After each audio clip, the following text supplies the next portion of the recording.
Everything around her was soaked with blood. The bed sheets, the blanket, the floor was wet with blood. And I could see a huge slit on Lena's forearm. Oh. Oh. I ran to her and started shaking her by the shoulders. There's no way I can do this without laughing. Just because I'm a dick. I mean, suicide's a bad thing. It's never a solution, but... Lena! Lena! Lie. I'm not a good actor. She was still conscious. Hi, Semyon. A weak smile froze on her lips. Hang on, hey, don't pass out yet. There's no yet, whatever. I'll think of something right now. Listen, everything's going to be fine. You're not going to die. Of course, I didn't believe it myself. Yeah, no, if there's this much blood around here, she's... no. Lena had slit her veins from her elbow all the way down to her wrist. Oh, is that what this lightning bolt is supposed to be? Ouch. How the fuck did you do that? Christ. Never put your dick in crazy. I'm sorry. Seriously. It was a deep cut, and given all the time I've spent waiting for her at the square, she'd bled a lot. Probably even an ambulance wouldn't do anything by now, and here in the empty camp, away from the world, Lena had zero chance of survival. How stupid can you be? I embraced and held her tightly. Tears were running down my cheeks, disappearing in her hair. I never cried so hard in my entire life. Fool! Why did you have to cut down the road? Wait, what? Oh, really? You're making euphemisms right now? Why did you have to cut down the road? Everyone else does it across the street, and you cut down the road. You gotta make euphemisms now? Sorry. It happened as it did, she muttered faintly. But why? Why? I'm tired. So tired. Lena went silent. I looked straight into her eyes. She was still conscious, but the last flicker of life was quickly dying in her. I'm curious if I should end it here or keep it going. I'm gonna keep it going, but if it gets too long, I'll end it here and make another video. You'll see. You'll know. You'll know if it was too long because this will be the end. If this is the end, then bye, sorry, it's too long. If it's not, then woo, we're staying. I just want to see the end of this. I looked her straight in the eyes. She was still conscious, but the last flicker of life was quickly dying in her. I already read that. I'm so tired of it all. Wearing a mask. Suffering. I just wanted to be with you. But you left me too. I never went anywhere. Here I am. Why? What have you done? I'm sorry. I was choked with tears, unable to say anything. I'm sorry. I'll be seeing you later. Is this gonna be your last words? See you later! I embraced her even tighter. Lena's breath was getting weaker, and soon enough it stopped forever. Horror-struck, I jumped away from the bed. My eyes went dark, my heart was beating wildly, and I spotted the blood-stained knife lying on the floor. A moment later, whoa, no. A moment later, I was holding it in my hands. The blade halted a hair's breadth away from my wrist.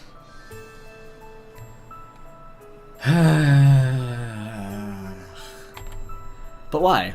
How would that help? Exactly! I sat there completely freaked out and just stared at Lena. One moment. No, you aren't dead. I exploded with hysterical laughter. Come on, sleepyhead. It's time to wake up. I said softly and shook her by the shoulders.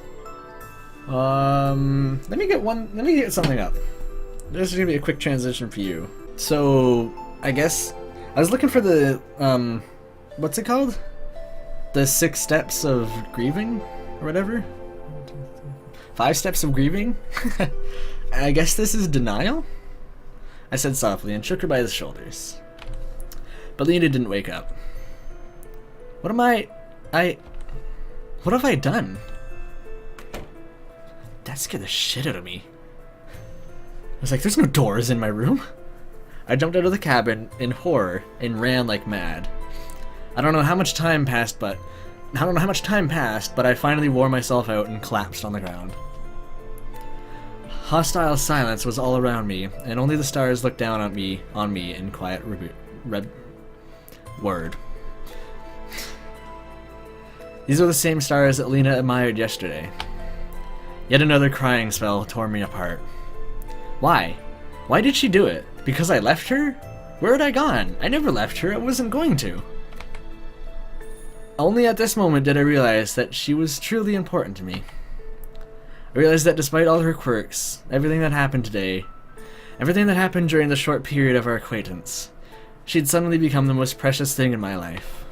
And I instantly forgot about her feelings, as soon as I heard about that damned bus. Indeed, it can't justify her act, but how could I have stopped thinking of her at all? I lay there for a long time, watching the stars. The trees were peacefully swaying in the gentle night breeze above my head. The trees didn't give a damn about what was happening to me. Is this anger now? The landscape seemed familiar. Suppressing my tears, I headed back towards the camp. Everything here seemed to be the same as yesterday, as a few days ago. The square, Genda's memorial, the cabins of the pioneers, Lena's cabin. I was all torn up inside. It felt like the pain would tear my body into millions of little pieces any moment now. I felt at ease and began punching the ground until my fists were completely stained with blood. Yeah, this sounds like anger. If only I'd realized just a bit earlier. Just a moment earlier. I'm not asking for more. She was so... Even the slightest of hints wasn't enough for her. Only at this moment did I realize that Lena had died. And a part of me had died with her. Probably the part of me that I would call the best. I came to my senses after a while, standing in her cabin. The blood had dried up already. The moonlight was no longer reflected in it. I went to her bed and sat down next to Lena's body. I was terribly afraid to be here, but I felt that I had to tell her something. I'm sorry, I started. It's far too late, of course, but if you can hear me out there somewhere, just remember, please, I will love you forever, for the rest of my life. And that was the plain truth.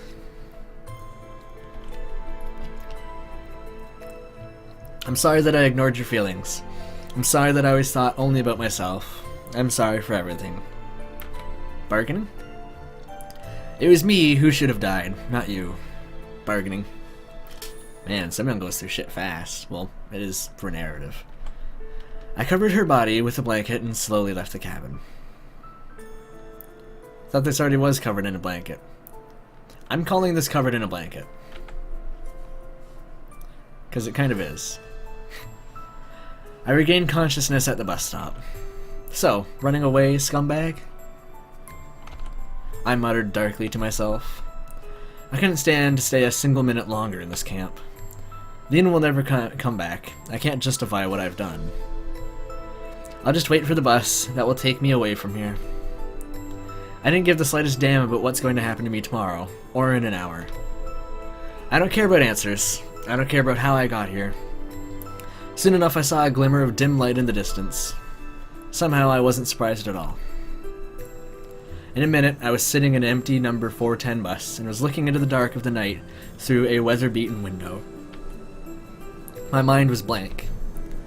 Everything that makes us human, feelings, emotions, aspirations, suffering, I left it all back there in the pioneer camp. Now all I have is this night in the empty bus. There is no more future, no more present. If I died tomorrow, that would only mean that yet another human body had ceased to exist. The real me died there a few hours ago. Depression. Oh, I should not be making jokes. Actually, I haven't been making as many jokes. I don't know how much time passed, but the fatigue overtook me. I wasn't going to fight it, as it made absolutely no difference whether I'm sleeping or awake. I could barely hold my eyes open, and soon enough I passed out.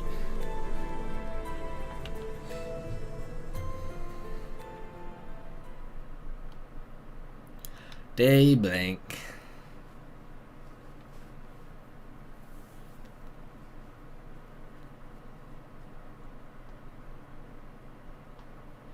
There are moments when reality becomes unimportant, insignificant, unworthy of attention. There are moments when your spiritual torment overshadows everything else. And even if the world ended, you would not notice. If a knife were to pierce you, you would not notice. Even boiling for eternity in the cauldrons of hell would seem like just a minor inconvenience, not convenience, Jesus Christ. After all, there are problems more important than that. And we're back home. When I opened my eyes, I realized that something is wrong. It took a while for clarity of thought to return. Finally, I realized that I'm not on a bus, but in my old apartment. Well, that was to be expected, as if I'd spent a whole week preparing for an exam and, at the last minute, had spectacularly failed.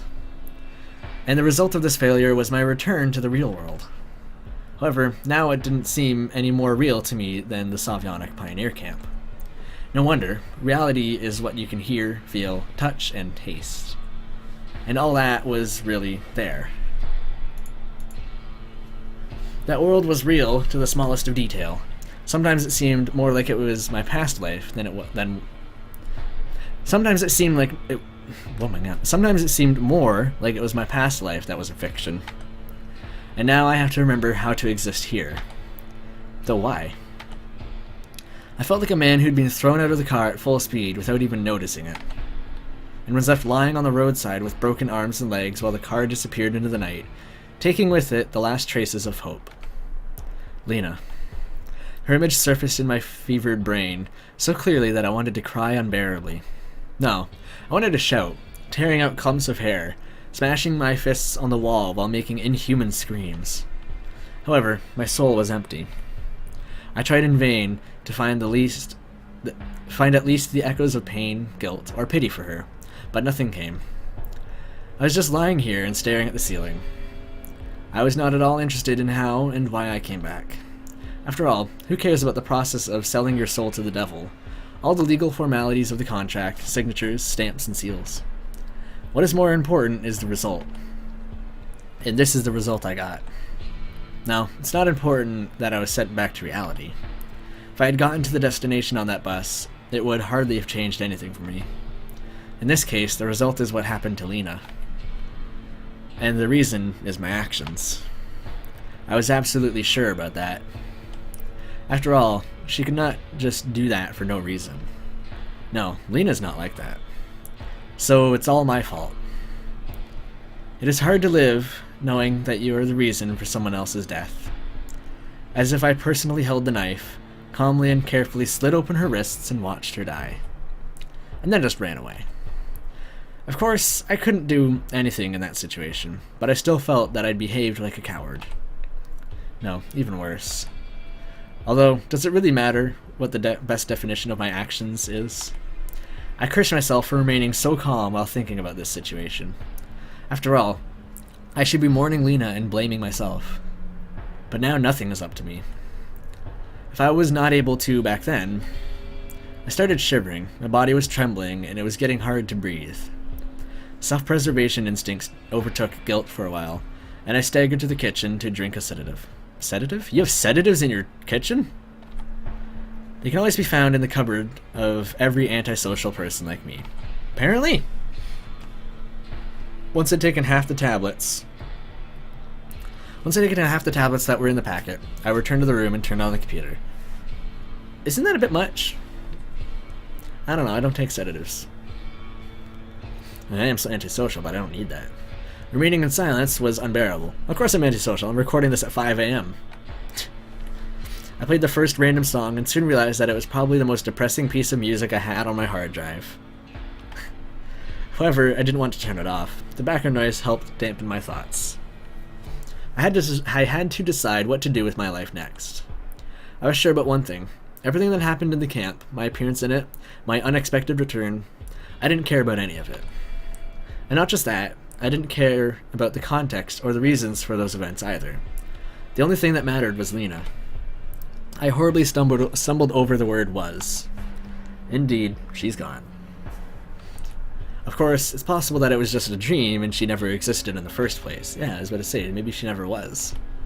But then again, our real world could just be someone's raving delusion as well. Why not? If people suffer from losing their loved ones here, why should I think of Lena's death there as just the result of my sick imagination? I saw it all with my own eyes. I felt the shock, fear, and fright. Damn it. For me, it's not that it... Well, I'm reading wrong. For me, it's not that it was reality.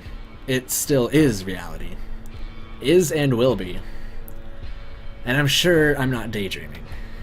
Though it would be better if I dreamt that. The dreadful howl of guitars boomed from the speakers. It sounded like a requiem. A requiem for me. And now I have to live with this sense of guilt? No, I won't take it. My mind wasn't exactly a paragon of stability, but not even a man with a stable mind could withstand shocks like this. And I already feel that I'm going mad. I tried to suppress all these thoughts. No, not to forget, just to give myself some rest. Just for a minute. But it didn't work. Pain racked my body again and again. I was already starting to feel it physically, not psychically. Physically. However, physical pain is always weaker than mental. Semyon. I fell to the floor, clasped my knees, and began rocking back and forth in a fetal position. Blood pounded in my head so heavily that it felt like my skull could shatter any moment now. I hit a table leg, and a little candle rolled out from under a pile of papers. A little one, 20 centimeters long. It was bent at an almost 90-degree angle, but still retained its shape. The wick protruded from one end. I searched for a lighter and lit up the candle. Let it be in the memory of Lena. Maybe, in another world, she is feeling better than...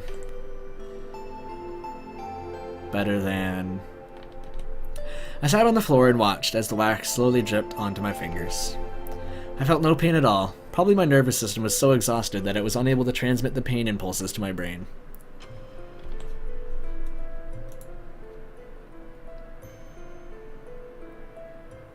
The fuck? Sorry, I just looked over at Spotify, and it's like, you're browsing with Safari and your video player might be outdated. No, this is Spotify. This is Patrick. Okay, back to serious mode, Artemis. Serious. This is serious shit right here. The fire calmed me a little. I just watched the flame and did not think about anything. Finally, at least some peace of mind.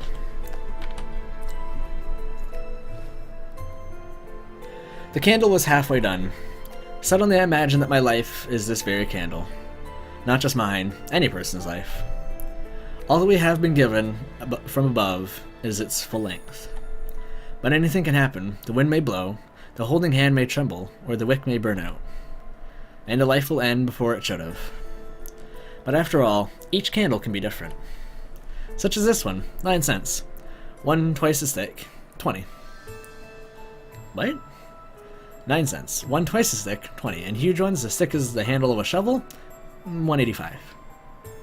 I don't want to say $1.85 because it could be something totally different. I don't know what's used in Russia. I wonder, did Lena's candle burn out ahead of its time, or was it just smaller than the other ones? Though I doubt there can be one smaller than mine. I rotated the candle in my hands. How interesting is that? I can blow out the flame any moment, and that's it. But in the meantime, life is not wax. You can't combine 2 small candles to make one of medium size. I would love to give the remains of mine to Lena. To anyone who needs it more than I do. Why would I need it? I do not feel pain from the heated wax. Its flame does not give me any warmth. It hardly illuminates the room. To put it bluntly, a waste of ropes, wax, and oxygen.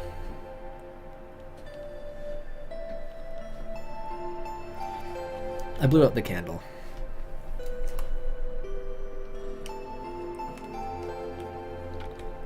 This action evoked absolutely no emotions in me. I slowly stood up and headed to the bathroom.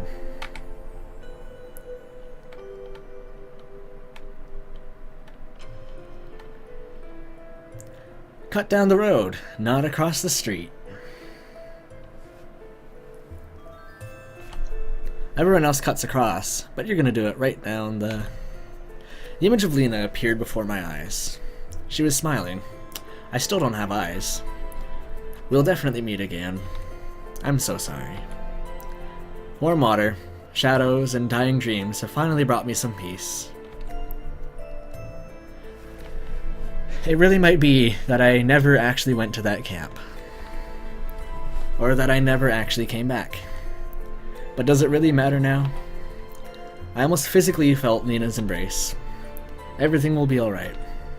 We'll catch the bus together and ride it to the place where nobody will find us. Where we'll be happy together. My strength left me, and I started to sink into the water that was already spilling over the edge of the tub. We will surely meet. Forgive me.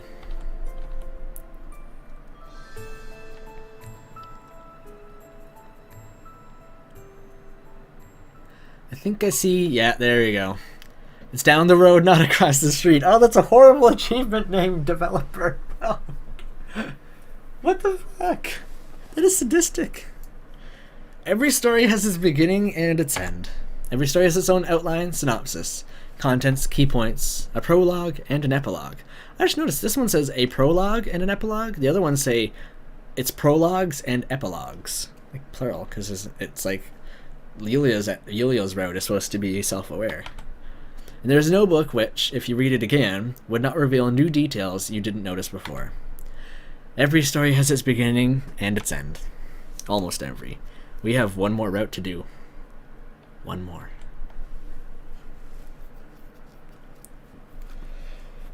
So that's the end of Lena's bad ending, right? It's over? Oh, this is interesting. Music. Hopefully no copyright.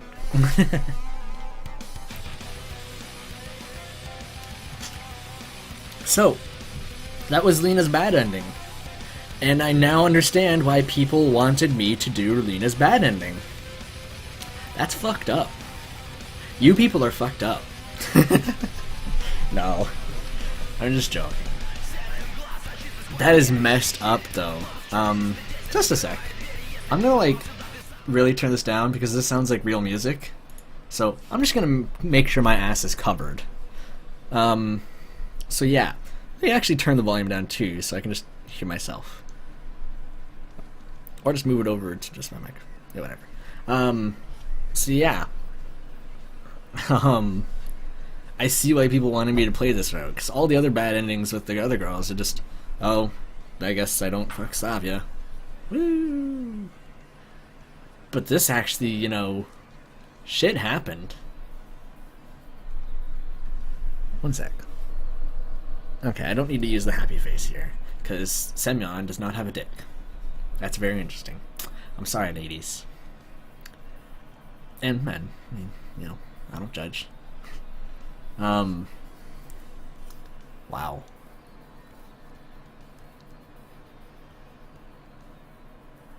Well, I can definitely say I was not expecting that. I was not expecting that ending at all. So this is like almost an hour-long episode. I think I'll just cut it up. This will probably be, this part of the ending will probably be, tomorrow.